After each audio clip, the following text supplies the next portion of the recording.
Olá pessoal, sejam todos muito bem-vindos.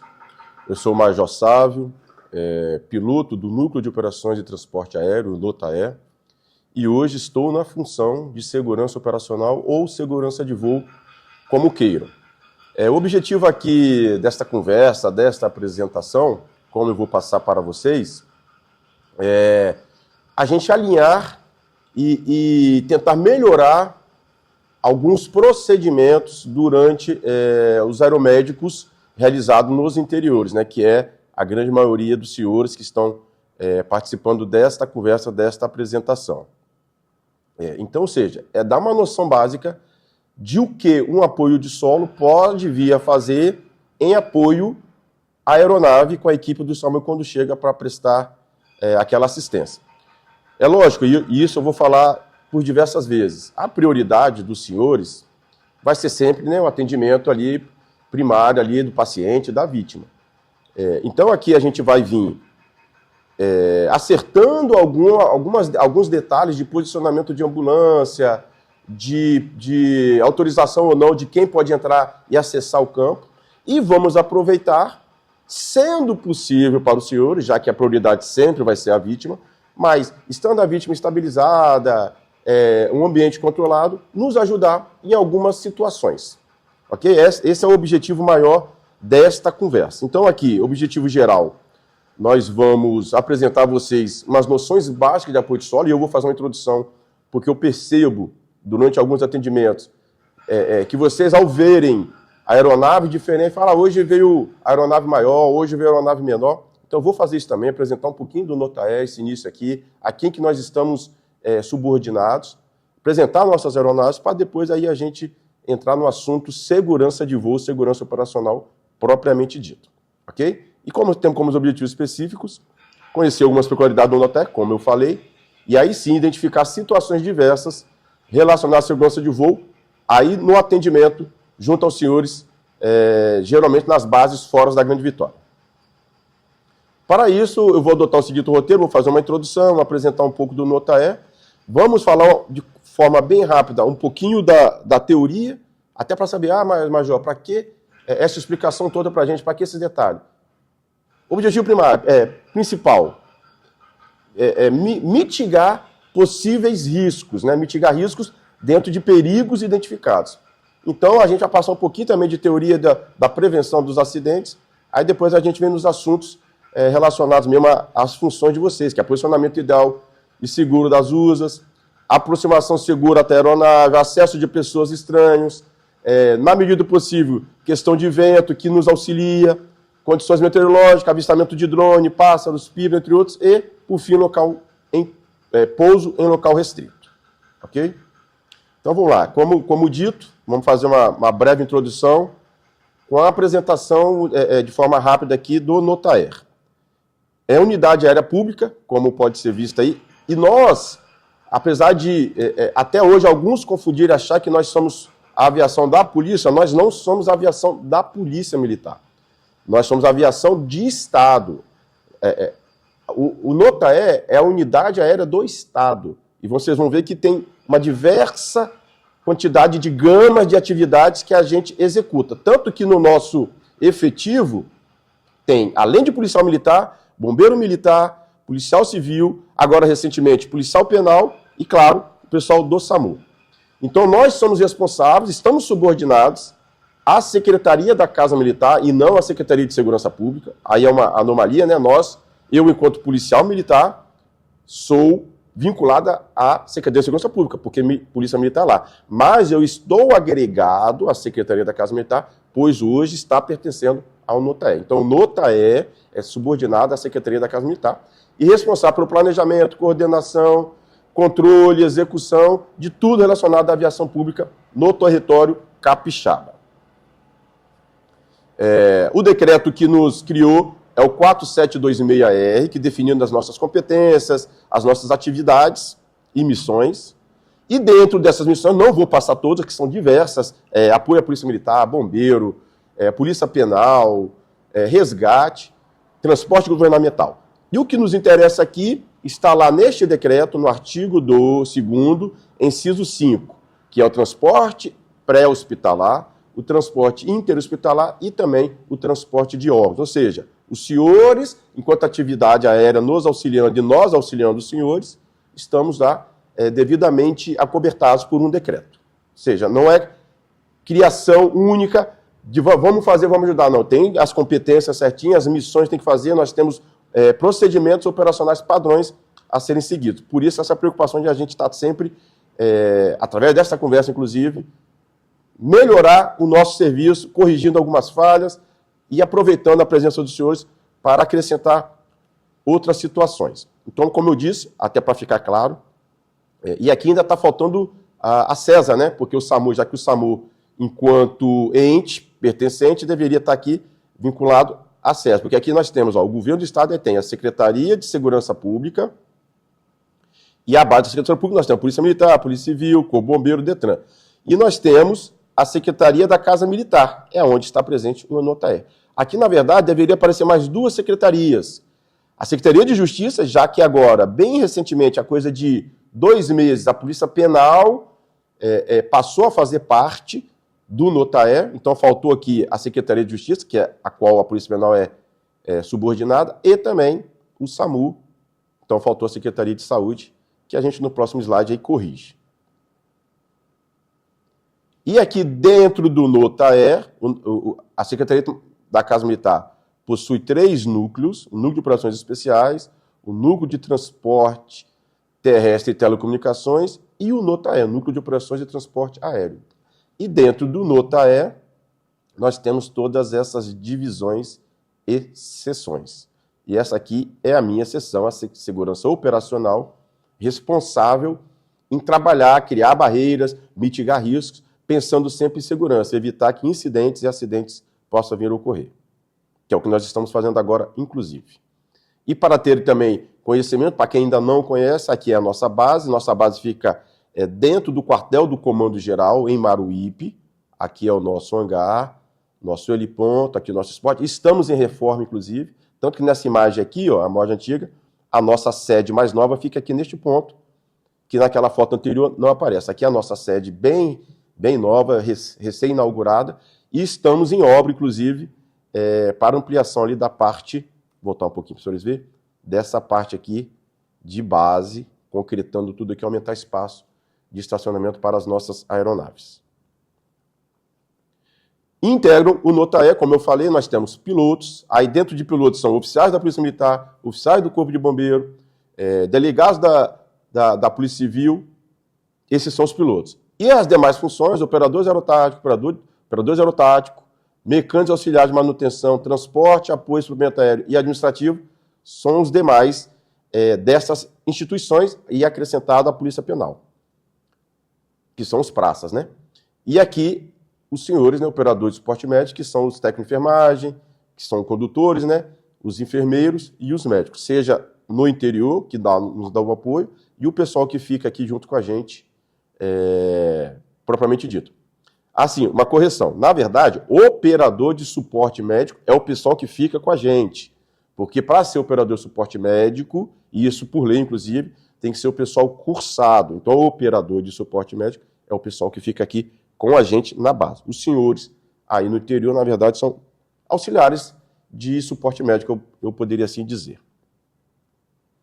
E aqui também, como forma de informação, são todas as aeronaves que nós já tivemos no longo da nossa história, e essas com as setas laranjas são as que ainda estão operacional. Então, nós temos o Arpia 02, que é um esquilo, o Arpia 06, que também é um esquilo, o Arpia 07, que é o bimotor. Essa aeronave, esporadicamente, ela também é utilizada no aeromédico, muitas das vezes na falta de outra aeronave ou em caso de múltiplas vítimas, que é a única aeronave que é capaz de trazer mais de uma vítima. E ainda tem o Arpia 08, que também é um esquilo, e a aeronave mais recente, mais nova agora, que está sendo muito empregada, inclusive, nos aeromáticos, que ela foi adquirida com este propósito inicial, principalmente aeromédico, o Arpia 09, que é um EC-130. Aí a diferença desse Arpia 09 para os esquilos. Nos esquilos, devido à dimensão da aeronave, eu só consigo realizar aeromédico com um piloto, porque eu tenho que sacar o banco do copiloto, para onde vai vir a marca. O Arpia 09, por ser um SC130 um pouquinho maior, eu consigo sacar um piloto, um banco da frente, mesmo assim eu fico com os 2 bancos do piloto e copiloto. Então, nesta aeronave, vão 2 pilotos e eu consigo botar a marca. E o 07 vai os 2 pilotos naturalmente, né? Que é a aeronave maior, bimotor, que é onde consegue trazer até 2 vítimas. Aqui só, exemplificando, o 02 é um esquilo, e algumas informações delas aqui. Essa aeronave 04 ainda está na nossa frota, mas não está sendo utilizada e não entra para a questão de aeromédico, né? Porque é aeronave prioritariamente para formação e treinamento de pilotos, só que ela está até em processo de doação, de alguma coisa assim. Nós não estamos mais operando essa aeronave, apesar de ainda fazer parte da frota. O Arpia 06, que é outro esquilo, que diferença do 02 é só motorização, automação um pouquinho diferente, mas de dimensão é idêntica ao 02. O 07, que é a aeronave maior, como eu falei para os senhores, que vão os 2 pilotos, e é possível, devido ao tamanho e dimensão dela na parte de trás, ela tem uma entrada lá por trás, umas portas no formato concha, a gente consegue transportar até 2 vítimas. O 08 é um esquilo, idêntico ao 06. E aqui, como eu falei, o mais recente, o 09, que é o 130, que no aeromédico, nessa aeronave, a gente consegue também atender com 2 pilotos e vai a vítima do lado. Agora sim, apresentado o NOTAE, né, para tirar aquelas dúvidas, agora toda vez que vocês verem uma aeronave diferente, vai saber que ou é o 09, ou é um esquilo, ou alguma das vezes, ou o 07, que é o bimotor.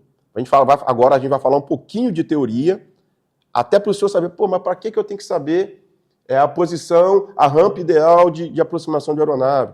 Se eu avistar alguma coisa no campo que possa vir a afetar o pouso, uma trave, alguma coisa. É por causa disso. Vamos falar um pouquinho de teoria e vocês agora vão entender nos slides, na sequência, o porquê dessa preocupação nossa. Teoria nós temos diversas que falam, e são teorias não só de aviação, teorias que valem para outras coisas, e uma interessante que facilita a questão do entendimento de um acidente ou incidente, essa é a teoria de Heinrich, que ela fala da teoria dominó. O que ele vem dizer com isso? Nenhum acidente ocorre de forma do nada. Assim, um evento ocorreu e, puf, um acidente.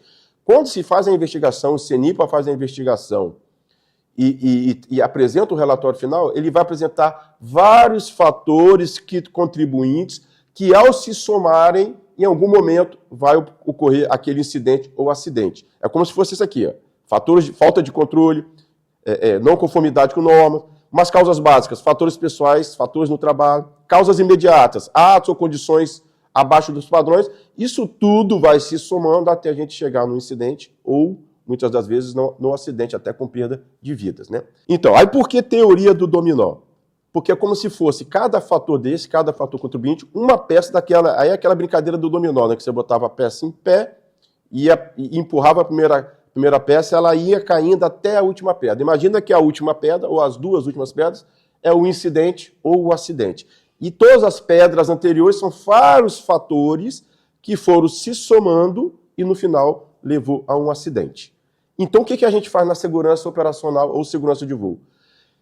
Tentamos, isso aqui é o que nós estamos fazendo, inclusive, essa conversa, essa apresentação, criar barreiras, passar aprendizado, mitigar riscos, que é como se fosse tirando peças do dominó, fatores contribuintes.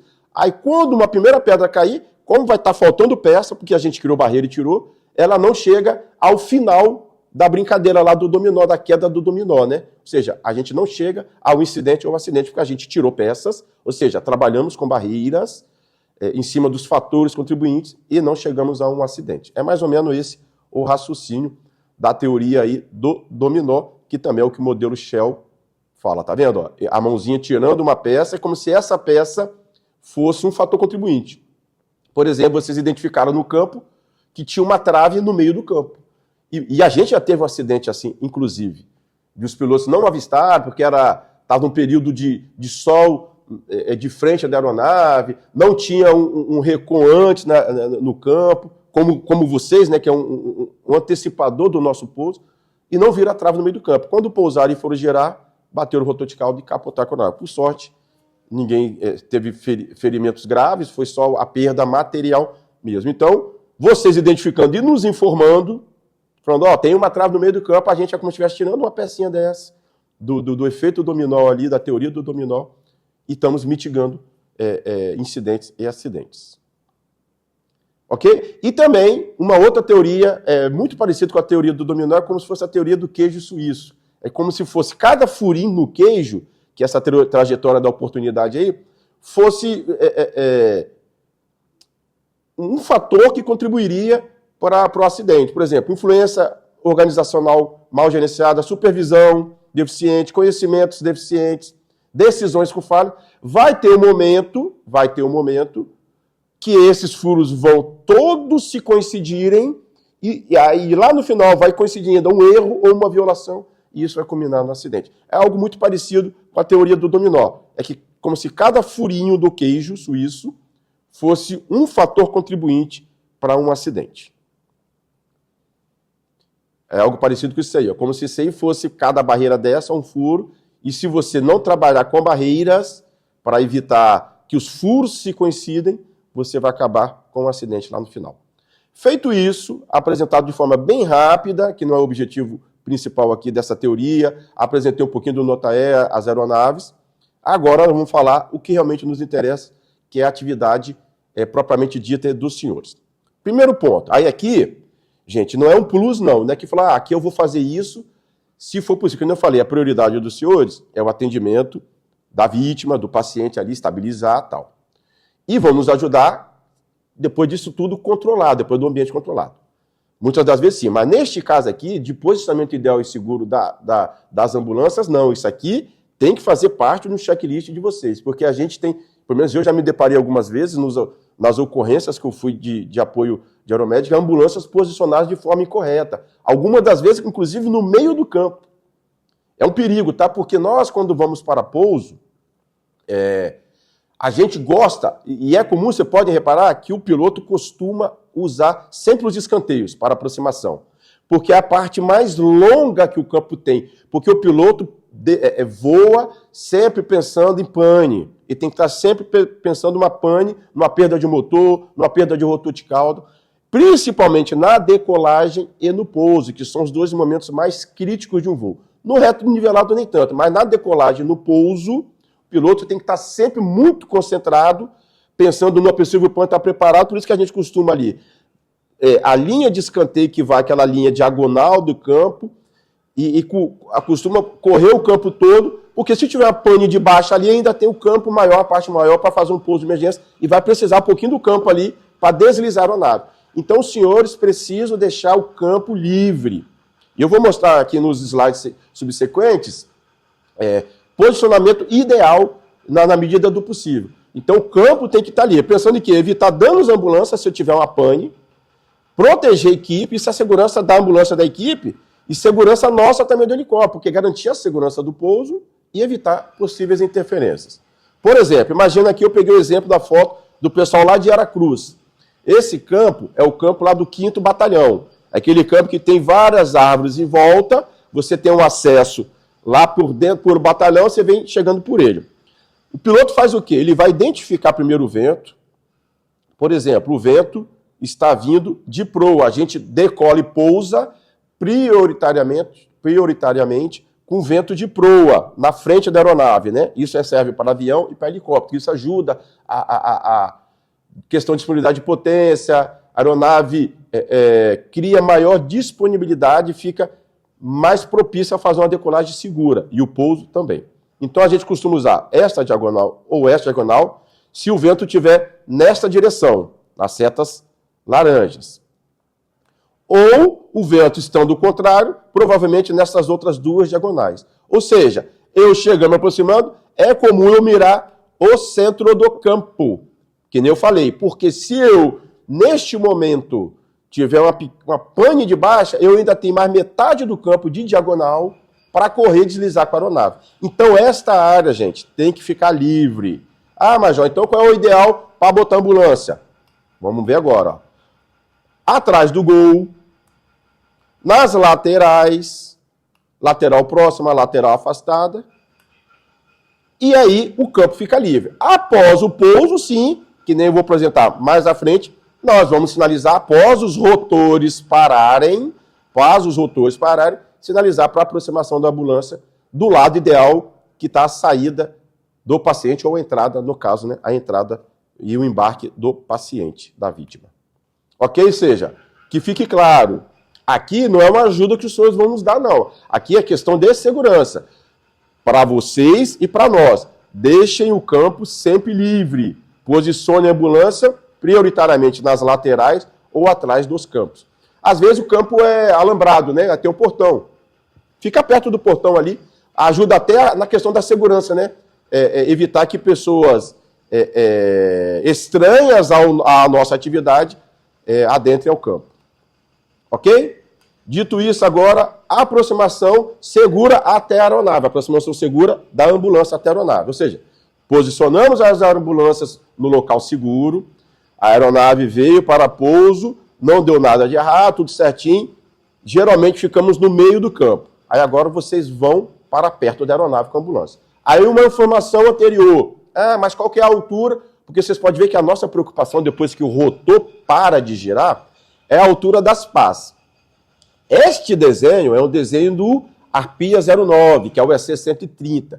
Ele, diferente do Esquido e do 07, ele tem um rotor um pouquinho inclinado para frente. Por isso a preocupação é até maior com ele do que com as outras. Mas vale para todos. Eu trouxe a figura dele, que seria o pior que nós temos, né? Ou seja, o rotor um pouquinho para baixo e fica em média aí, ó, como vocês podem ver, 3 metros mais ou menos de altura. E se estiver ventando, flapeando um pouquinho mesmo com o rotor para baixo, pode até diminuir. Se o campo for um pouco inclinado, ainda pode ser pior a situação. Então, sabe que nós temos as nossas dimensões, por isso a nossa preocupação em que a ambulância evite colidir com essas pás, e se colidir, aí já era, o apoio vai ter que ser suspenso, vai ter que descer terrestre, nós vamos ter que chamar a manutenção, aí dá um problema danado. Então vamos lá, um vídeo demonstrativo, para os senhores terem uma ideia. Eu vou estar narrando aqui durante o vídeo o que deve ser e não ser feito.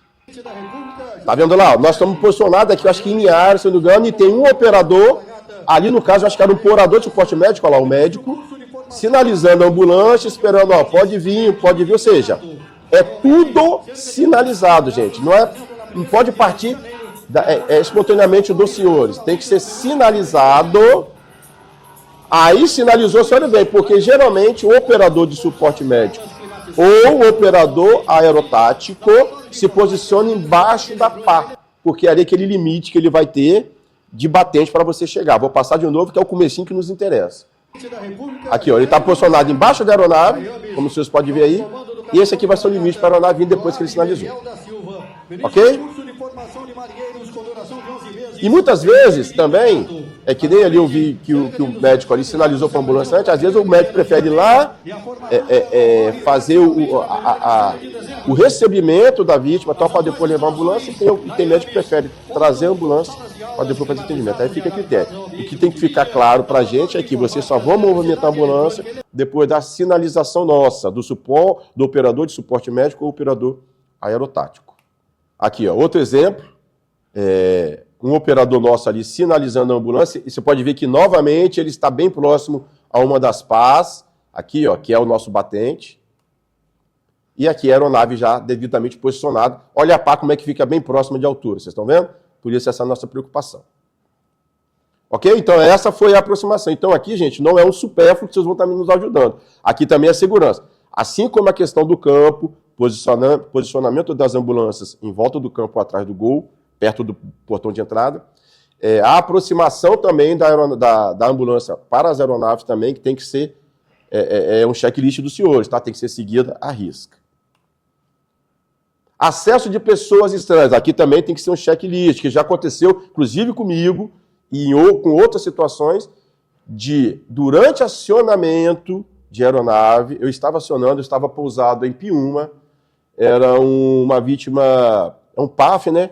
Tinha sido alvejado por arma de fogo, e a gente já tinha colocado a vítima dentro da aeronave, a ambulância já tinha se afastado para o local seguro lá perto do portão, só que não se atentou à segurança do campo. Eu sei que às vezes fica tirando foto, filmar, e achar legal para as redes sociais, podem marcar o Noté, inclusive, que eu acho que é uma divulgação e o marketing é legal, só que não podem relaxar na segurança de acesso. Neste dia comigo, entra a mãe desta vítima correndo desesperada porque ficou sabendo que o filho tinha sido alvejado por um projeto de arma de fogo. O pessoal do SAMU não se atentou, o meu operador, o pessoal do SAMU da ambulância não se atentou, não viu. Os operadores de suporte médico que estavam comigo na aeronave estavam atendendo a vítima que já estava dentro da aeronave, e o meu operador aerotático, que estava ajudando a controlar a aeronave, estava olhando o rotor de cauda, que é uma preocupação nossa que estava para lá, então não viu também a mulher. Acabou que eu estava iniciando acionamento, e era o Arpia 02, que é acionamento ainda, digamos que manual, que você tem que ir levando a manete, um problema a mais. Tomei um susto com a mulher se aproximando muito próximo, que o rotor estava começando a girar, e naquela, o cérebro automaticamente, minha mão continua indo, eu preocupado com a mulher, tentando sinalizar para o meu operador aerotático, não me atentei, eu dei um overlimit na aeronave, ou seja, de temperatura. Tive que cortar e tive que fazer uma série de verificações de manutenção para ver se não teve problema nenhum. Ou seja, não teve como fazer o atendimento aeromédico neste caso. Tivemos que tirar a vítima de dentro da aeronave, botou na ambulância e veio de ambulância terrestre. Porque eu fiquei agarrado no campo lá pelo menos 2 horas.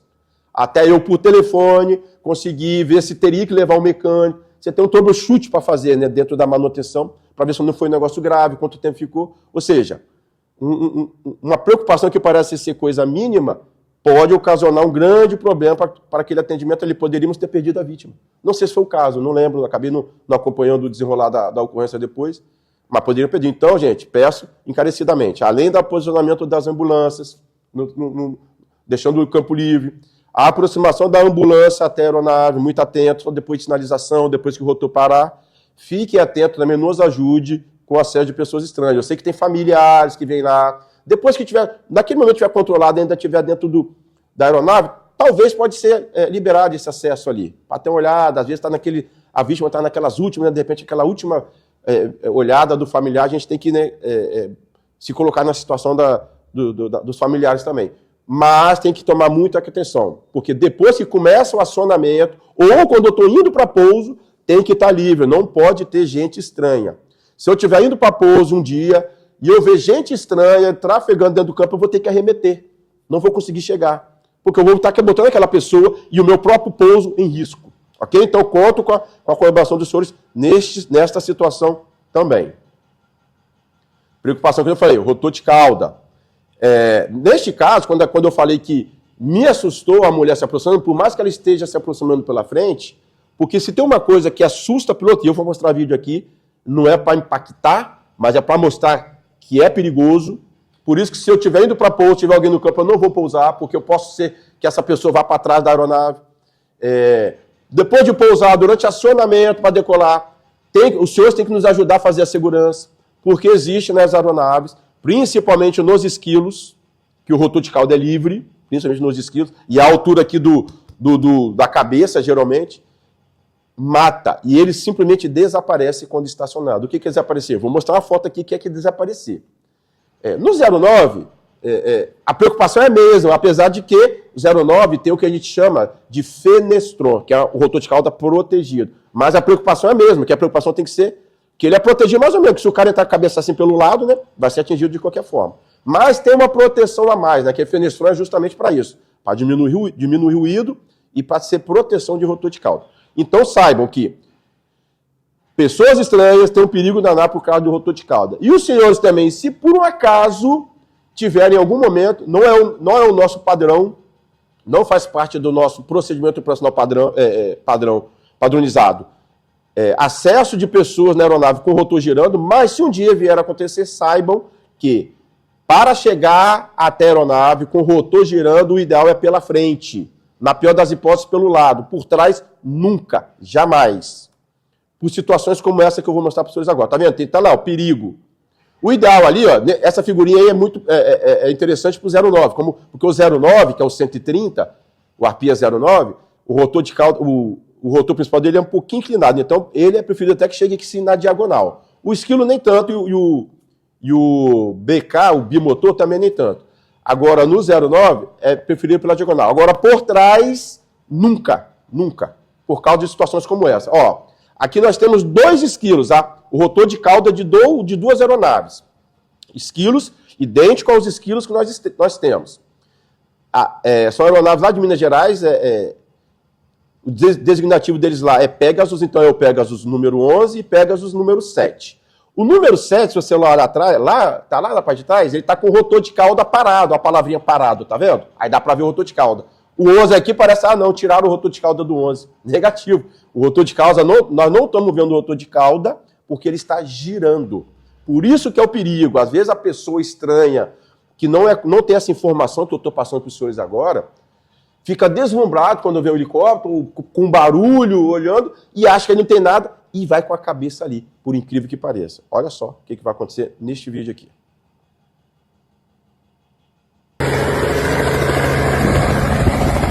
Esquilo igual os nossos.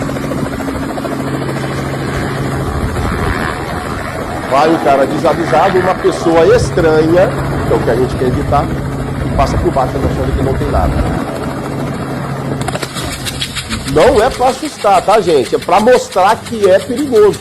A gente costuma mostrar alguns desses vídeos para mostrar, realmente, isso mata. Ou seja, pousaram no local ali não homologado, aí depois sai ali um passageiro, já preocupar quando vê ali, de repente era até um amigo, familiar, se perdeu uma vida. Olha o estrago que faz. Não é bonito, tá, gente? Então, muito cuidado com o rotor de cauda. Então, quando a gente fala que temos que restringir acesso de pessoas estranhas, é por causa de situações como essa. Até porque agora que vocês têm essa informação que o rotor de cauda é perigoso, vocês, se tiverem que acessar a aeronave com ela girando, vão acessar sempre pela frente ou pela diagonal. Por trás, nunca. E evite pessoas estranhas. Nos ajudem nisso, por favor, porque a gente tem uma grande preocupação de acidentes como estes. Ok? Próximo assunto. Agora sim, gente. Como eu falei, posicionamento de ambulância no campo. Aproximação da ambulância até a aeronave. E acesso, controle de acesso de pessoas estranhas. Isso tem que ser checklist dos senhores. É uma obrigação nos ajudar nisso. Pensando na segurança de vocês, na nossa e de outras pessoas em volta, né? Que são pessoas não técnicas, não conhecedoras desse monte de informação que eu estou passando aqui. De agora em diante, coisas que, se vocês puderem nos ajudar, vai auxiliar. Que aí nós vamos estar tirando aquelas pecinhas do dominó, os fatores contribuintes, e vão evitar acidentes, né? Se por acaso tiverem que vir ocorrer. Por exemplo, vento. Direção do vento. Como eu falei lá no começo, o helicóptero, assim como o avião, eles pousam e decolam, na maioria das vezes, com o vento de cara, que é como a gente costuma falar, ou seja, vento a favor. Isso nos ajuda, melhora a nossa decolagem, melhora o nosso pouso. É lógico que se eu estiver numa área restrita, e minha única saída é para este lado de cá, e neste dia o vento está entrando pelo lado contrário, ou seja, de cauda, aí não vai ter jeito, talvez eu tenha que sair por cá. Mas é exceção. Na maioria das vezes, o ideal é o vento de cara. Então, por que eu trouxe esse assunto? Nos ajudar. Da mesma forma que a gente muitas das vezes pergunta, e é outro assunto que eu vou trazer mais à frente, questão de meteorologia, a direção do vento nos ajuda também. Fala, aqui o vento está na direção tal. Aí vocês vão perguntar, Major, mas como é que eu vou saber direção do vento? A gente tem uns macetes, né? Se você falar o vento norte, a gente já sabe, lá no local, lá em Venda Nova, lá em Afonso Cláudio, Laranja da Terra, Santa Leopoldina, Santa Maria, nas diversas localidades, o vento está norte. Já vou estar com o vento norte, então já vou chegar lá planejando minha aproximação, minha rotina com o vento norte. Aí vocês vão perguntar, mas como é que eu vou saber que o vento norte é o que está vindo do norte ou é o que está indo para o norte? Tem um outro macete. Pegue a palavra vento. O comecinho dela vem de vem, né? Ou seja, então para nós o vento é o que vem. Quando o vento está vindo do norte, ou seja, vento vem do norte, é um vento norte. Quando o vento vem do sul, e aqui no Espírito Santo, pelo menos aqui na Grande Vitória, o vento predominante, ou seja, o vento normal, é o vento noroeste, o vento nordeste, ou noroeste ou norte, né? Mas geralmente o nordeste. Porém, quando entra frente fria, o tempo começa a piorar, costume a gente falar, o vento virou, tá vindo do sul, que é onde vem as massas, vem do sul, né? Aí o vento passa a vir lá do sul empurrando, aí passou a ser um vento sul.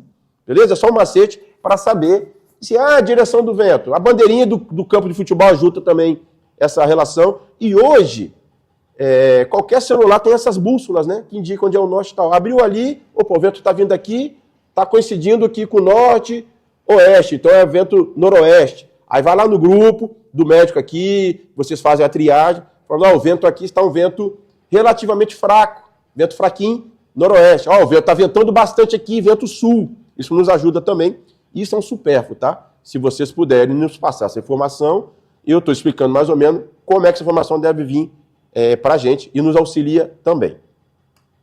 Aqui, ó. Aí a direção. Assim, aqui é outros atalhos que ajudam a identificar vento, porque às vezes o campo, eu trouxe até a desenho da bandeirinha do campo, ajuda, né? Fala, opa, lá, a bandeirinha do campo tá para um lado. Aí você posiciona assim seu corpo com a bússola, opa, tá vindo aqui de sul, de sudeste, de norte, de noroeste. Se o campo não tiver bandeirinha, um outro macete que inclusive eu uso nos meus voos, é pegar um pouquinho de grama e jogar para o alto. Da onde a direção que a graminha for, é da onde está vindo o vento. Ou, se você vê árvore, como tem essas figuras aí, fumaça, é muito indicativo para nós também, fumaça, a direção que a fumaça está indo, seja para onde o vento está empurrando. Ok, gente? E outra, a fumaça saiu e já deitou rápido, sinal que a intensidade do vento, ou seja, a velocidade do vento está alta. Fumaça saiu e foi mais para cima do que para os lados, senão o vento está fraco. Isso é uma informação também que pode ser acrescentada. Outro assunto também, que aqui é algo, eu sei que vocês não precisam ser especialistas em meteorologia, mas às vezes conseguem. Eu vou dar exemplos aqui, porque muitas vezes falam, aqui está nublado, mas estou vendo parte do sol. Mas às vezes aqui na Grande Vitória está tudo fechado. E às vezes a gente não consegue chegar e fala, pô, como é que eu não consigo chegar? Estou vendo um pedaço de azul aqui, e eu vou mostrar imagens aqui, como é que é interessante a meteorologia aqui, característica do Espírito Santo. Principalmente por causa da região serrana, é o nosso maior problema para a questão meteorológica, porque nós temos aqui uma barreira de relevo que vai lá de Cachoeiro, vem atravessando aqui tudo e termina quase depois de Santa Teresa, quase lá em Colatina. E essa barreira aqui, ela vai se elevando, às vezes chega a mais de 4.000 pés, ela segura muita umidade, muita nuvem. E às vezes cria uma cortina de nuvem baixa que não nos deixa passar.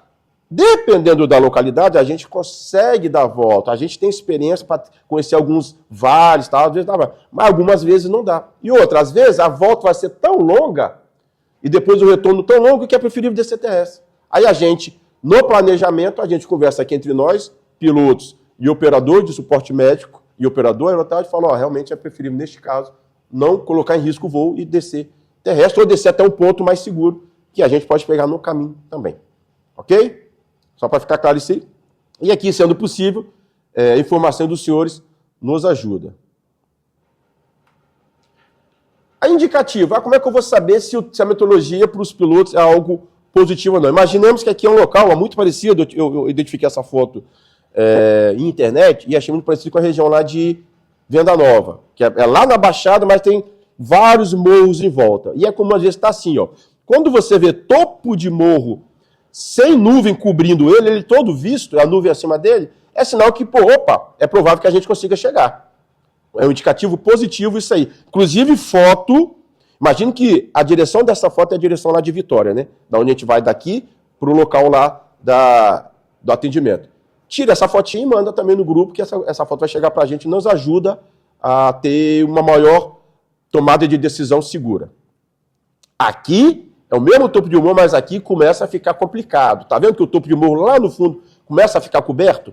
Aqui é um sinal de que as condições ali estão ruins e pode ser que eu não consiga chegar. Lembrando que os nossos voos no aeromédico são todos visuais. Nós temos dois tipos de voos, né? Regras de voo. Regra por voo visual e regra de voos por instrumento. Temos uma aeronave aqui que voa por instrumento. Ou seja, você não precisa olhar para a terreno. Você vai mesmo guardado na nuvem, você consegue fazer o voo por instrumento. Que é o caso do bimotor. Só que, para este voo funcionar, os instrumentos que essa aeronave tem que se comunicar com algumas antenas específicas e tem que ter um procedimento específico para ser seguido. Ou seja, de qualquer forma, eu só conseguiria fazer um voo por instrumento com esta aeronave se ela estiver sendo usada no retorno. Ou seja, para Vitória, que aí ela se comunicaria aqui com o aeroporto de Vitória, e o aeroporto de Vitória tem cartas próprias de procedimentos por instrumento, que a gente comunica. Para chegar até o interior, nunca que eu vou conseguir chegar por um voo por instrumento. Por isso que vai ser sempre um voo visual. Esse que eu tenho que estar vendo o topo dos morros, livre, para ter a certeza que eu vou chegar com segurança. Para não correr na foto anterior, que eu vou voltar aqui, Mais uma. Essa aí, ó, desse piloto aí praticamente guardado, sem ver nada. E eu conheço a aeronave que não voa para o instrumento. Ou seja, esse cara aqui está numa situação complicada, crítica. Provavelmente essa foto aqui é a foto de algum incidente que ocorreu. Ele guardou de forma não prevista e deve ter sido acidentado. Eu acho que é o voo, famoso voo da noiva, né? Que se acidentou, infelizmente. Mas aqui é só um exemplo do que a gente não quer que ocorra conosco. A situação deste piloto aí totalmente guardado, ó. Fica e desorienta, tá, gente? É como se botasse um pano preto nas vistas aqui e desorienta completamente se você estiver fazendo um voo visual e guardar numa nuvem. Voltando, topo do morro. Outro exemplo, topo do morro, aqui também, aquela neblina, nuvenzinha baixa, tá vendo? Que também é um sinal de dificuldades para chegar no local. Olha aí, ó. Aqui é impossível, né? Eu jamais entraria numa situação como esta. Vocês estão no local, for acionar o apoio, e o local aí estiver assim, ó, pode ter certeza, ó, nem adianta acionar, que não vai ter. Lógico que pode acionar, para a gente fazer a triagem aqui, mas mande as fotos, porque desse jeito a gente não vai conseguir chegar. Outro exemplo também que não chegaria. Aí aqui um exemplo claro, esse foi um voo comigo, recente, na localidade de Marechal Floriano, lá no Campo Dom América, se eu não me engano. Lá como é que estava o tempo? Ó, relativamente bom, né? Você vê o azulzinho lá. Nesse voo eu consegui chegar. Eu consegui chegar que a gente foi trabalhando, era perto. E eu pedi imagem, quer dizer, essa imagem eu tirei de local, mas perguntei informações, ó, como é que está lá? Porque aqui de Vitória já dava para ver que a barreira no início da elevação do relevo estava se formando. Só que lá falaram, não, aqui está parte de céu azul. Eu falei, beleza, pode ser que dê para chegar. Lá estava assim.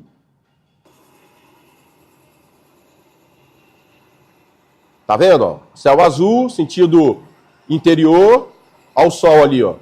E sentido Vitória, aí a gente acabou de chegar aí, ó. Sentido Vitória que tinha um pouquinho de nuvem. Ou seja, aparentemente quem tá lá, né, acha, não, vai chegar de boa. Agora eu vou mostrar como estava no caminho.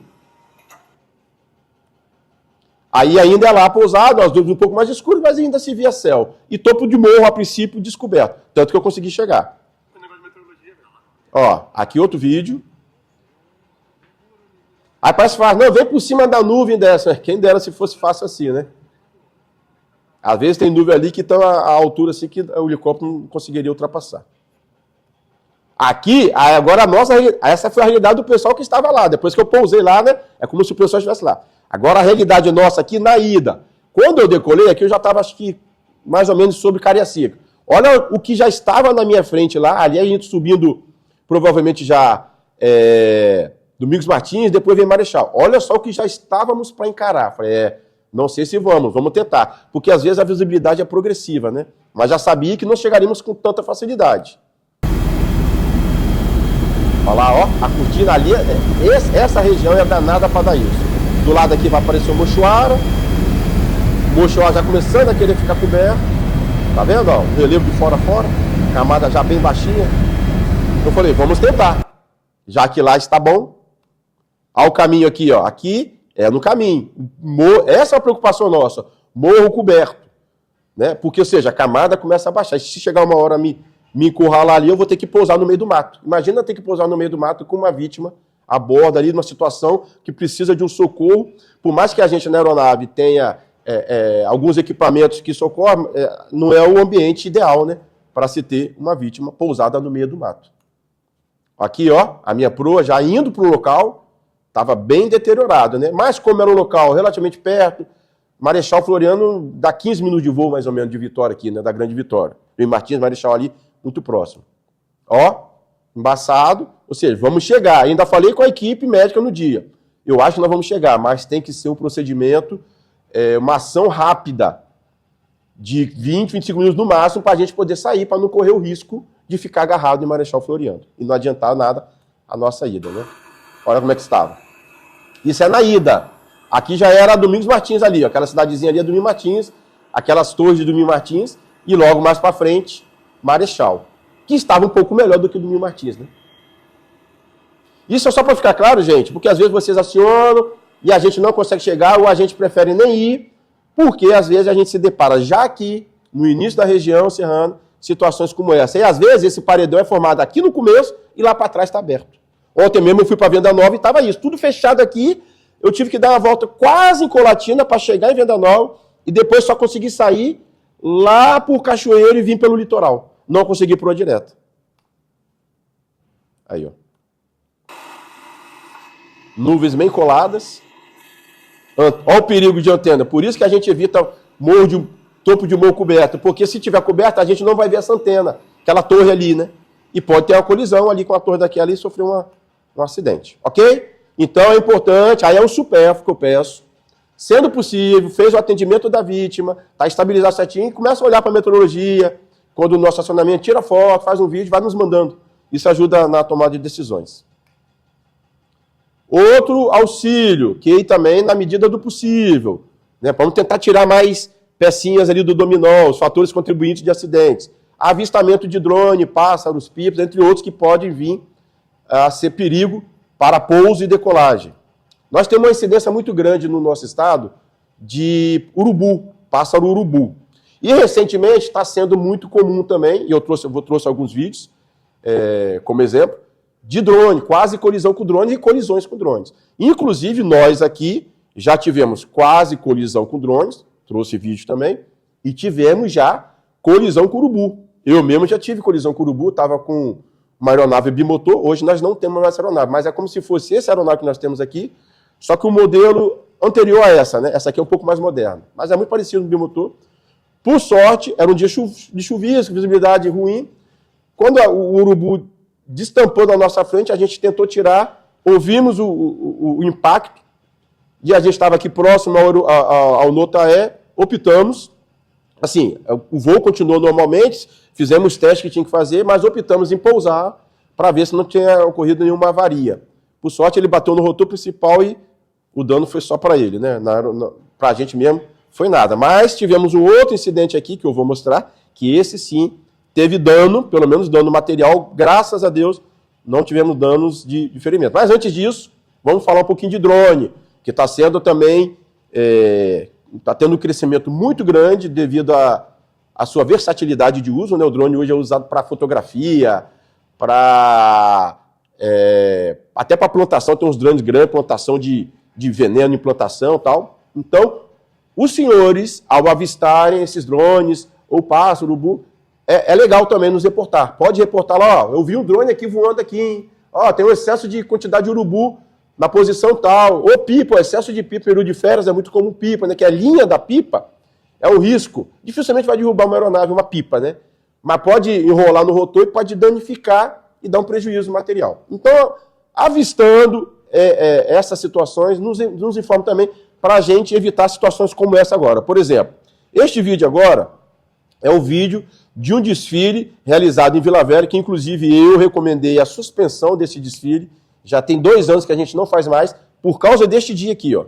Preste atenção, a gente estava desfilando com as aeronaves, era o Solo Espírito Santense, né? Quando o descobrimento aqui do Espírito Santo via Vila Velha, e tem um desfile lá, e a capital de Vila Velha, do Espírito Santo, passa a ser Vila Velha neste dia. Então, olha o que aconteceu. Vamos passo a passo, eu vou narrando durante o vídeo, e depois tem foto paralisada do que aconteceu. Preste atenção, principalmente na primeira aeronave. A presença do então presidente da República, Juscelino Kubitschek. Lá no fundo já estão vindo as aeronaves. A gente estava com 3 helicópteros neste dia. Preste atenção no movimento dessa primeira aeronave, que está se aproximando. Anualmente, cerca de 200 candidatos se apresentam na primeira quinzena de janeiro e a formatura ocorre tradicionalmente na primeira quinzena de dezembro. Agora, hein? Ó, não, ou seja, não sei se pelo vídeo aí os senhores vão conseguir ver. Eu vi daqui, o drone já saiu. Aquela aeronave fez até, vou passar de novo o vídeo, fez aquele movimento, foi um movimento evasivo, porque viram um drone no nível da aeronave. E depois foi avistado mais 3 ou 4 drones. Eu vou mostrar na foto depois. Vou voltar o vídeo, para os senhores verem novamente. A primeira aeronave, e do lado da aeronave o drone sai. E depois ainda é possível outros drones ali perdidos ali no evento. Ministro curso de formação de marinheiros com duração de 11 meses em regime de internato. Anualmente, cerca de 200 candidatos se apresentam na primeira quinzena de janeiro e a formatura... Ó, manobra evasiva agora, ó. Ó o drone, manobra evasiva para não colidir, o drone se afasta e depois eu ainda vejo outros drones ali embaixo, ó, com os 2 helicópteros vindo, ó. A pessoa até sinaliza que ele viu que não foi normal aquela manobra. Ah, outros 2 drones eu estou vendo ali, ó. no mesmo nível da aeronave. Olha que perigo. Agora presta atenção nessa foto que eu tirei do vídeo. Uma foto ali, ela normal, e depois eu circulei em vermelho os drones que foram avistados durante o desfile. Um risco danado. Num evento como esse, a gente tem reuniões anteriores, a gente conversa. Tem drones que estão drones oficiais do evento, que é para filmar tal, que a gente fala, ó, quando vier a abertura do desfile com as aeronaves, os drones têm que pousar os drones para as aeronaves passar. Esses a gente tem controle. Agora, hoje, qualquer pessoa de uma varanda de um apartamento consegue levantar o drone e sobrevoar. Que era provavelmente o caso desses outros 3 drones avistados aí. Então isso tornou-se um risco neste dia aí. E para os desfiles subsequentes, eu, enquanto segurança operacional, fiz uma recomendação à chefia, que passou para lá, inclusive eu fui na reunião com eles lá, na prefeitura de Vila Velha, mostrei esse vídeo para ele e falei, não está sendo mais seguro, pelo menos se continuar neste formato, o nosso desfile aqui. Existe hoje equipamentos próprios, caríssimos, que você consegue bloquear sinal de drone e tal, um que faz uma proteção, mas ainda não temos, a prefeitura não tem, então, por enquanto, está suspenso o nosso desfile no solo Espírito Santense, porque é em cima de uma rodovia, em cima de uma avenida, cheio de pessoas embaixo. Na pior das hipóteses, se colide com um drone desse, vai derrubar o drone, vai cair na cabeça de uma pessoa, e um drone desse deve ter 2 quilos, 2,5 kg, pode vir levar até a morte, uma pessoa dessa e outra. Pode derrubar o helicóptero, se bate no rotor de cauda, pode vir derrubar o helicóptero. Imagina o que pode vir acontecer. O desfile lá do 7 de setembro, a gente ainda está mantendo porque está sendo lá na Avenida Beira-Mar.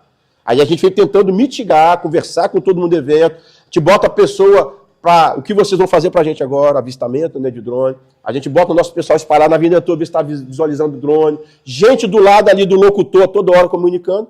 E a gente, lá no 7 de setembro, desfila sobre a Bahia, né, sobre o mar. Então, ou seja, mitiga um pouco. Se tiver colisão com o drone lá, vai cair no mar. Ou se a gente sofrer um acidente, alguma coisa, ainda tem o mar. Mas mesmo assim, mitigando, e por enquanto lá, está mantido o desfile. Agora, esse em cima da rodovia, da avenida, com um monte de gente baixa, esse aí foi suspenso com a do drone. Ou seja, uma preocupação que os senhores, avistando nos campos de futebol, nos locais, seria de grande valia. E outro aqui também, aí o nosso ator aí, o Urubu, eu peguei e ele caiu para um lado, esse aqui não. Esse aqui foi uma ocorrência policial, no bairro da Penha, durante aquela movimentação, o Urubu, na altura da aeronave, colidiu. Por sorte, colidiu na proa, poderia ter sido um pouco acima, na altura do rosto de um dos pilotos, aí no caso aí do copiloto, do comandante, poderia ter causado um acidente maior, né? Aí ele entrou, como é que foi a colisão? E olha que a aeronave não estava na velocidade tão alta, tá?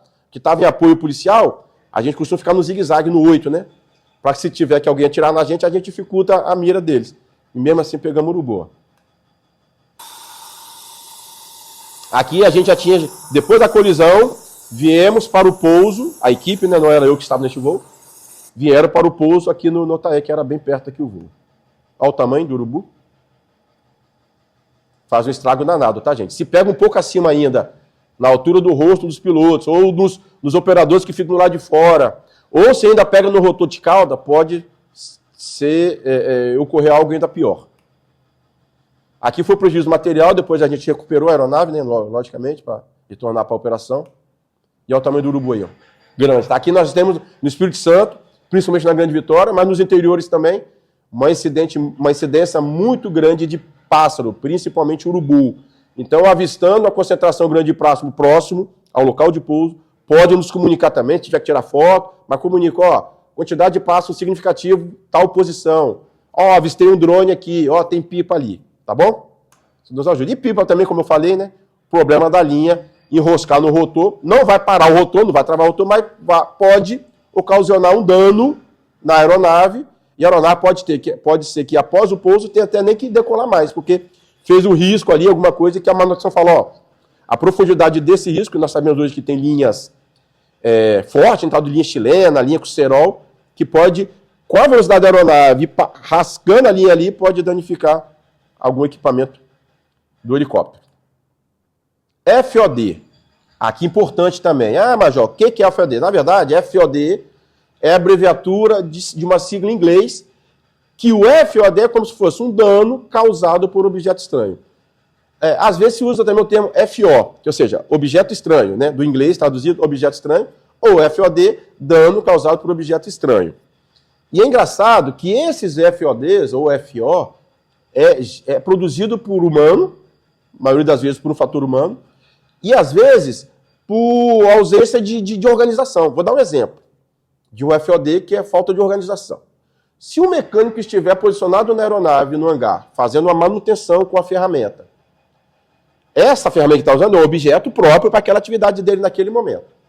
Se por uma falta de organização, uma falta de um acompanhamento de checklist, uma inspeção pós-manutenção mal feita, for esquecido uma ferramenta próximo ao motor, no compartimento do motor, e se fecha essa aeronave, e o mecânico fala, ó, a aeronave está liberada para operação, e essa ferramenta ficou esquecida ali, ela passa a ser um FOD. Um objeto estranho. Era uma ferramenta normal para o que estava sendo proposta anteriormente, manutenção. Se ficou esquecida, passou a ser um FOD, porque se eu decolar com uma ferramenta ali, ou em cima de uma pá, pode ser um prejuízo danado para o helicóptero, pode derrubar o helicóptero. Já teve helicóptero que caiu por isso. Já teve ferramenta esquecida em pá, que quando começou a girar a aeronave, ela saiu voando que ficou na parede, uma chave de fenda, que se vai na cabeça da pessoa, né, causar até morte, se for o caso. Por exemplo, capacete, parafuso, é comum às vezes. Se o parafuso está fixado para você, normal. Parafuso caiu no capacete, caiu no piso da aeronave, passou a ser um FOD, porque passou a ser um objeto estranho para aquilo ali. Ah, mas o que um parafuso pode ocasionar numa aeronave? A gente tem o sistema de movimentação da aeronave, que às vezes o cíclico, o coletivo, os pedais, ele tem umas aberturas entre eles. Se esse parafuso entra ali e trava alguma engrenagem lá embaixo, eu posso ter dificuldade de movimentação, de pilotagem na aeronave. Já teve situações reais de aeronave capotar por causa de iPad. O iPad, em alguns voos se usa o iPad pendurado ali, principalmente no caso nosso do 02, que não tem GPS na aeronave. Então a gente tem que usar o iPad como GPS. Nas outras aeronaves nem tanto, não se usa tanto. Mas no 02 usa. Se esse iPad escorregar e cair no piso, e já aconteceu, ele torna-se um FOD, que ele não tem que ficar ali, tem que ficar acoplado.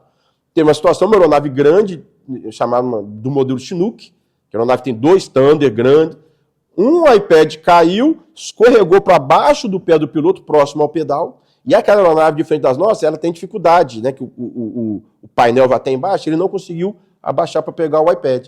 Travou o pedal do piloto, o piloto capotou com a aeronave. É só um exemplo, né, de que coisas normais, que até à primeira vista parece normal, se tiver em situações estranhas, se torna um FOD. No caso de vocês, o que vai mais nos ajudar a identificação de FOD é no campo. E eu vou dar um exemplo aqui, através de vídeo.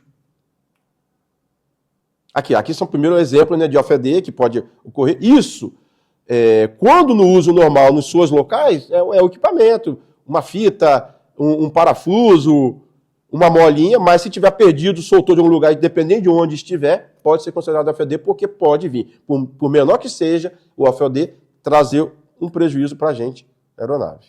E aqui, como exemplo, a gente tem o que a gente chama de CAT-FOD. É um exemplo, para de repente vocês fazerem no campo aí. Eu sei que aí é a equipe reduzida, né, e tem ainda a vítima a se preocupar, mas uma pessoa, 2 pessoas que podem passar no campo, antes do nosso pouso, passa andando no campo e vai avistando, ver se tem alguma coisa solta no chão, excesso de terra, excesso de areia, pedaço de plástico, lona. Tem um exemplo de um vídeo lona aqui que se tornou FOD. De repente a lona está sendo usada no campo para proteger algum material, mas durante a aproximação de uma aeronave, devido ao rover da aeronave, aquela lona pode se soltar e se torna um perigo. Então aquilo pode ser, para o meu pouso, um FOD. Então é bom botar mais seguro ou puxar a lona e segurar na mão, guardar no banco de reserva.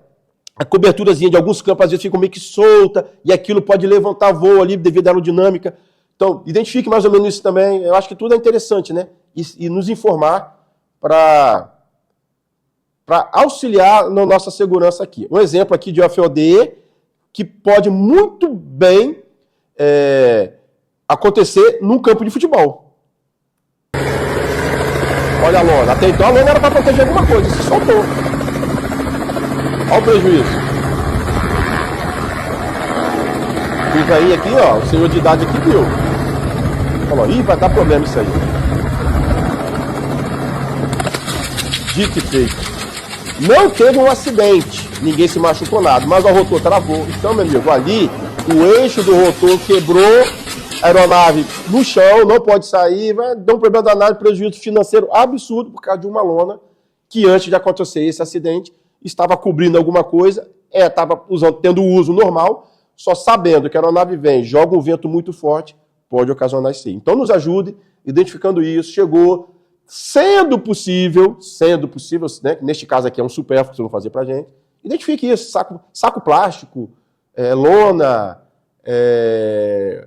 objetos soltos no campo ali, dá uma passada no campo, dá uma olhada. No banco de reserva lá também, aquela coberturazinha às vezes é de metal, né, pode estar solto. Essas coisas sempre nos auxiliam, essas informações a mais. Pouso em local restrito. Outra informação também, cada vez mais a gente está indo para este tipo de evento. Quando eu falo pouso em local restrito, na verdade, um campo de futebol, se você for saber, também já é um local restrito, mas é local mais seguro, geralmente cercado, tem um espaço maior, vocês já vão estar lá fazendo a segurança. Quando eu falo aqui, neste caso de pouso em local seguro, geralmente é pouso feito em rodovia, em local ali que não estava programado, que geralmente não é aquele interhospitalar, é aquele pré-hospitalar, né, que teve um acidente automobilístico, chegou o pessoal do SAMU, o pessoal da Ecovia, PRF e pediram nosso apoio. Aí tem que ser criado na hora ali um local de pouso. Aí existem várias situações que a observação ali tem que ser interessante. Esse caso desse vídeo aqui é algo que eu costumo fazer, inclusive, quando eu voo.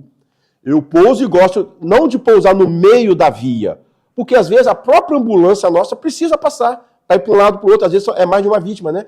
Então eu venho, miro o meio da via, depois, sendo possível, eu desloco a aeronave para o lado e tento deixar a via livre. Lógico que quando for passar ali tem que ser tudo guiado, tem que estar coordenado, porque eu tenho que girar com a mão lá atrás do rotor para girar o rotor principal para não evitar que a ambulância colida ali com o rotor, mesmo parado. Aqui, o cara acha que fez isso, mas na saída esqueceu, faltou uma coordenação com o pessoal embarcado, acredito eu.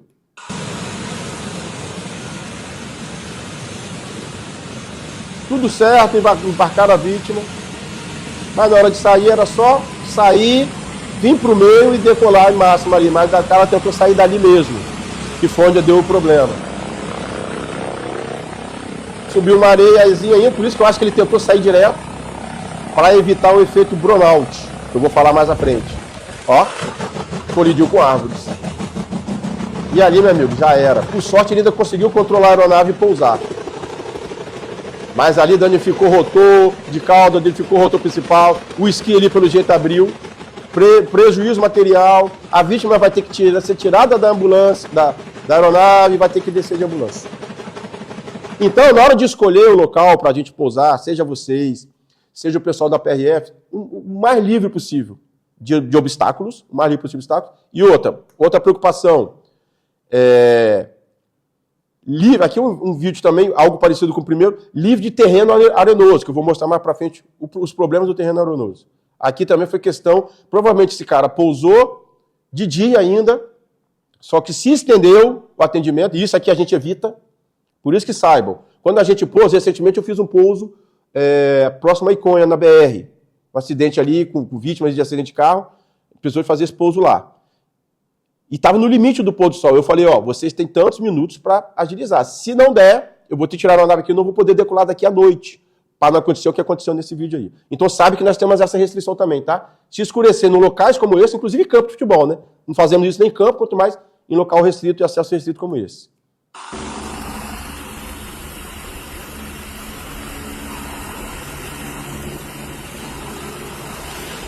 Pegou fio, árvore, de noite, você passa a não ver nada. O risco. Então a gente não vai sair desse local à noite. Se por um acaso acontecer alguma coisa, anoiteceu, vamos dormir ali. Lógico que vamos ter que sair antes disso, né? Seja com a vítima ou não. Se a vítima não for estabilizada a tempo, infelizmente, a gente vai ter que recolher ou ir para um local que seja seguro e depois a ambulância leve a vítima até aquele local. Em locais assim restritos, à noite não dá para sair, muito menos decolar, né? E geralmente esse aí provavelmente chega de dia e estava saindo à noite. Outro problema. Tem um vídeo aqui real de um acidente aéreo e depois um vídeo comigo nesse mesmo local, nessa mesma situação lá de Iconha, que eu tive que arremeter para não acontecer o que aconteceu aqui, que o que a gente chama de brownout, que é quando é o terreno arenoso demais, poeira demais, quando a aeronave vai para aproximação, sobe uma poeira tamanha que aquele voo visual passa a ser um voo por instrumento, que eu perco visão. E aí está o perigo. Você perde, se desorienta, pode vir a sofrer um acidente. O ideal, ao fazer isso, detectou está assim, arremeter e escolher outro local, que foi o que eu fiz e eu vou mostrar vídeo.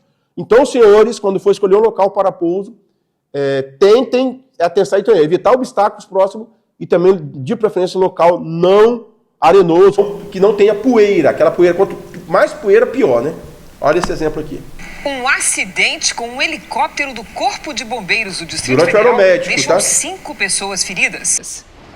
Durante a aeromédico também, lá no Distrito Federal. Vicente Pires, tem vários vídeos sobre a situação. Brasília, as imagens de celular brownout, a poeira. Levantou poeira. Ele insistiu. Durante o pouso.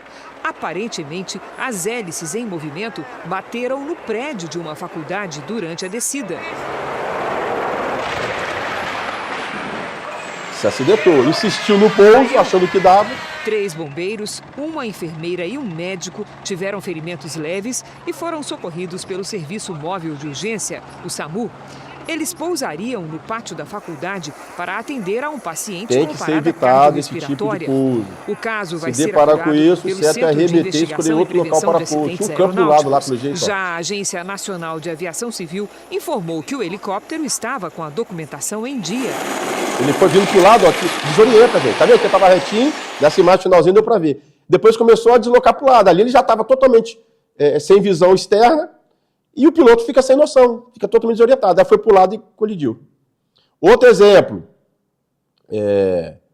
aqui foi, eu acho que aquele Distrito Federal, o próximo agora, eu acho que foi em Minas Gerais. Inclusive o relatório final deste acidente de 2021 saiu agora. Neste acidente aqui, o cara tentou por 2 vezes, aconteceu isso, mas eu acho que na pressão da vítima ali, a vítima era um senhor com, acho que acidente, ataque cardíaco, então eu acho que ele quis forçar para tentar. Aí ocasionou isso aí, na terceira tentativa, ou seja, deveria ter mudado o local de pouso, né? Um helicóptero do Corpo de Bombeiros sofreu um acidente no norte de Minas Gerais na manhã de hoje. O piloto fazia a aproximação para pouso em Jequitaí para atendimento de um homem que teve um infarto. Não é possível pousar desse jeito. Teve um infarto quando tombou o helicóptero. Havia 4 pessoas dentro da aeronave, 2 militares, um médico e uma enfermeira. Todos receberam atendimento e estão bem. A causa do acidente com o helicóptero está sendo investigada. Por sorte, nesses acidentes ninguém teve ferimentos graves, perdeu o equipamento, deixou de fazer o atendimento. E acabou sendo levada pela ambulância a um hospital de Montes Claros. Acabou indo de ambulância para socorrer. Aqui um exemplo que aconteceu comigo, que nem eu falei agora, esse em Iconha.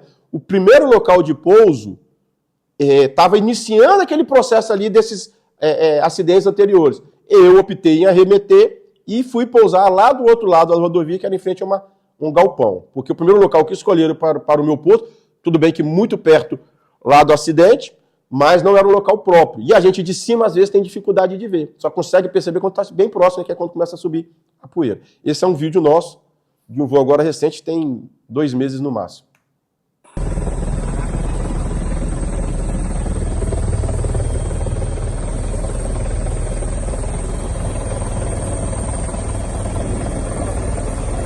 Era com 130, o Arpia 09, inclusive, 2 pilotos a bordo. Nessa hora, alguém já tinha me falado, ó, tá subindo poeira aqui atrás. Eu falei, opa, vamos ver. Quando eu comecei a ver que começou a subir poeira aqui na frente também, eu arremeti. Tá vendo que é o terreno arenoso? Do lado ó, começou a ameaçar, falei, não vou insistir. Nessa hora eu preferi arremeter, puxei potência, é um momento crítico pra gente, porque às vezes a gente tá limitado de potência, mas eu preferi sair, e vou voltar o vídeo aqui. Eu preferi sair e pousar lá do outro lado, tá vendo aquele galpão branco lá, com a faixa vermelha? Lá em frente àquela empresa que estava com o terreno mais limpo, e lá não tive problema nenhum. Pousei em segurança e consegui fazer o atendimento seguro. De novo, ó, terreno arenoso, a gente já suspeitava, ó, pode ser que suba alguma coisa aqui. Vamos ficar esperto. E efetivamente subiu. Tinha alguém ali da Ecovia, eu acho que sinalizando. Lá na frente a ambulância do SAMU, a viatura da PRF. Já tinha 2, 3 ambulâncias ali, ó. Foram muito para as vítimas e nessa hora aí não deu para pousar ali. Ok, gente? Então, para essa hora também precisamos muito desse apoio de vocês, pensando em segurança. A escolha do melhor local, de preferência longe de obstáculos e de preferência no terreno que não seja com tanta poeira, com tanta areia, pensando em evitar todas as situações. Ok? Então, gente, essa era a conversa que eu queria ter com vocês. Surgiu de um papo com o doutor Oliveira e com o pessoal lá do NEP, do SAMU.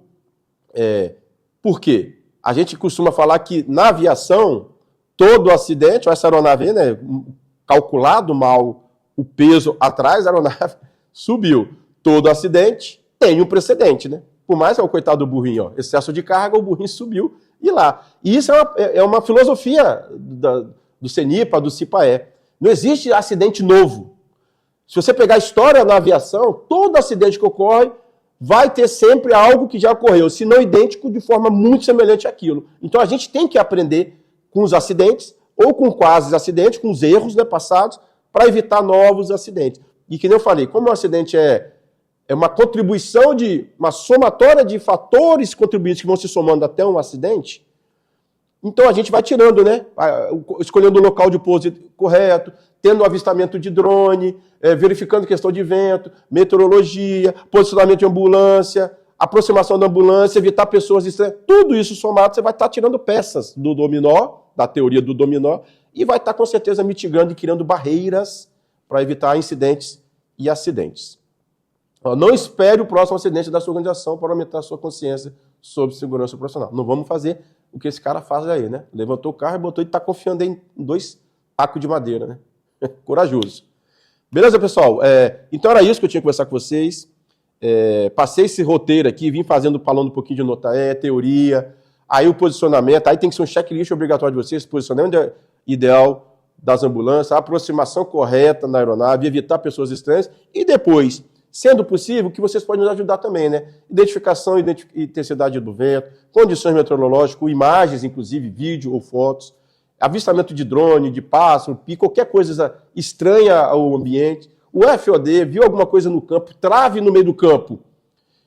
A trave no meio do campo, às vezes os caras diminuíram o campo para bater uma pelada. Mas para a aviação, para a nossa aproximação, se torna um objeto estranho para a gente. Pode reportar, ó, tem uma trave no meio do campo. Já tivemos um incidente aqui, como eu falei, um acidente com trave no meio do campo que não foi vista, até pela coloração e tal. E o local de pouso restrito, aquelas observações, de preferência escolher um local longe de obstáculos, longe de fios, o terreno o menos arenoso possível para evitar aquele efeito burnout ali que eu mostrei para os senhores. Aí o objetivo aqui, espero ter sido alcançado, né, que é apresentar um pouquinho de noção básica desse apoio de solo para vocês. Aí passei um pouquinho do que é o NOTAE, das nossas aeronaves, e identificar diversas situações relacionadas à nossa segurança de voo, para a gente no voo e para vocês em solo também. Aqui eu vou deixar o contato, agradeço a oportunidade, agradeço o pessoal do SAMU, a organização lá, que me ofereceu esse momento. Eu acho que a gente da segurança operacional da segurança de voo está sempre, né, plantando a sementinha da conscientização, do aumentar o sinal de alerta, né, aquela consciência de alerta alto sempre evita acidente, isso é sempre bom, e espero ter conseguido alcançar isso com os senhores. Vou deixar o contato porque, como aqui é uma aula gravada, pode, durante a apresentação, ter surgido dúvidas, então deixa o contato, pode ser feito direto ao pessoal do SAMU, do NEP, lá me manda, ou tem meu contato direto, pode mandar minha mensagem, não tem problema, tem meu e-mail particular, tem o e-mail da minha seção, segurança de voo e .notae também, tem as redes sociais nossas, pode acompanhar, quem não segue ainda lá o NOTAE Arpia aí do Instagram, a gente divulga bastante coisa, e todo isso você vai vendo ali, né, eu acho que vai aguçando esse nível de alerta. Pode tirar foto, nos marcar, que vai ser replicado, mas nunca deixe a atenção cair. Ok? Agradeço a atenção e me coloco à disposição aí para o que precisar futuramente. Um forte abraço a todos.